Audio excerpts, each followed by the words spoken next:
Dear mayors, distinguished speakers and guests, ladies and gentlemen, what a pleasure to contribute to this innovative and inspiring discussion taking place in Nantes.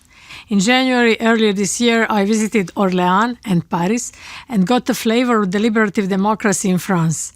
The city of Nantes is at the forefront of innovation and citizens' engagement and is deserving of its 2019 title of European Capital of Innovation. You understand that we must get creative about political participation beyond elections. My objective from day one in my current role is to invest all my energy in citizens' engagement, deliberation, and participation at all levels of policymaking. I have been conducting multiple citizens' dialogues across the European Union over the last year. It's only through direct engagement and deliberation that we can successfully and constructively go through the green and digital transition. You ask, is the race to find a democratic vaccine on? I would say, let us get serious about boosting the immunity of democracy in our union. Let us focus on injecting the European Union with citizens' participation and deliberation from the bottom up. You may ask why I am saying this. It is because democracy is having a hard time these days. People feel left behind. What do they blame? They blame democracy itself. But democracy is still the best invention. Still, we need to improve ways of responding to citizens' needs. Our representative democracy works well, but it is not without fault. European democracy also means 1 million local and regional elected representatives, including mayors and councillors. We cannot bring the European Union closer to its citizens without the views of local and regional authorities. European cities are leading in the way in democratic processes and open government. The city of Nantes is a prime example of how cities can harness democratic participation to address social challenges, from energy to aging and digitalization to social inclusion. Your grand debate on energy transition, the 15 places to be reinvented project and Nantes City Lab have all contributed to increasing citizens' trust in their institutions. They have effectively brought citizens into the heart of policy making with the concrete power to drive systematic change. Across France, almost 200 cities have signed up to the European Union Covenant of Mayors, including Nantes.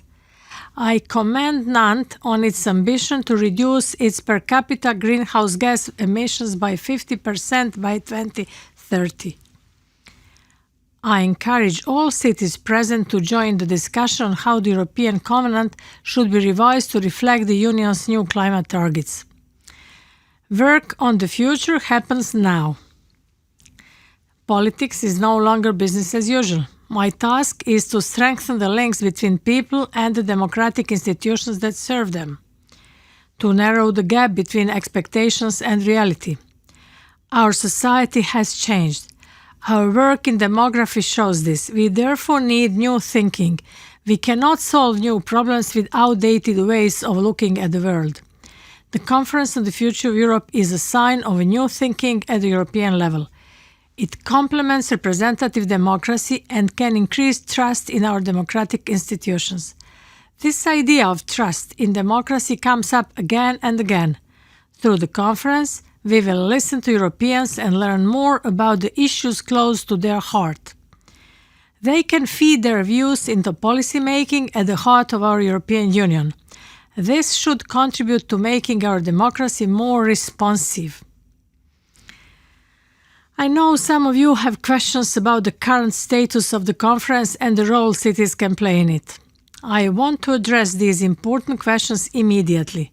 To be clear, the conference is not about one particular personality, institution, region, or member state.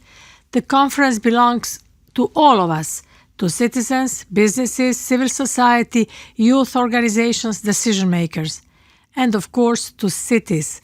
We need to strengthen our representative democracy by offering an opportunity for enhanced deliberative democracy. Now is the right time to put innovative tools like the Conference on the Future of Europe to work for both democracy and the citizens. This is one of the lessons learned from this pandemic. Only by closely involving our citizens can we move on from this crisis.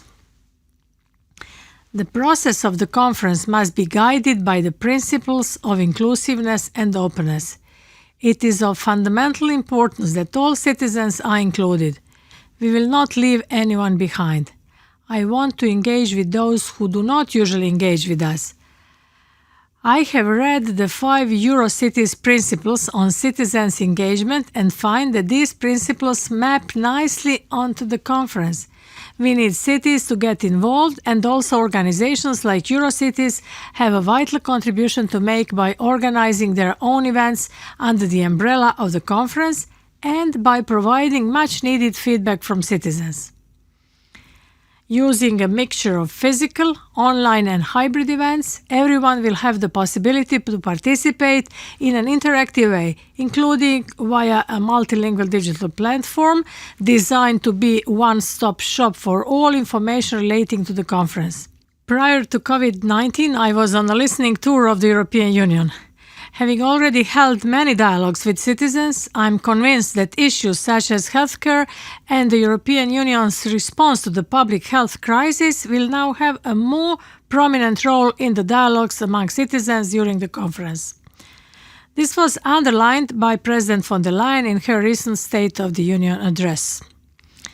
Citizens must know that their voices are heard and see the impact that their input can have on policy making in the European Union.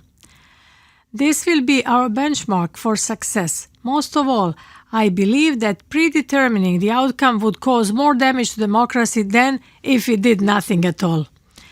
Citizens' trust in democracy cannot and should not be taken for granted. I have been an elected representative at local, national and European level, so I know what I'm talking about.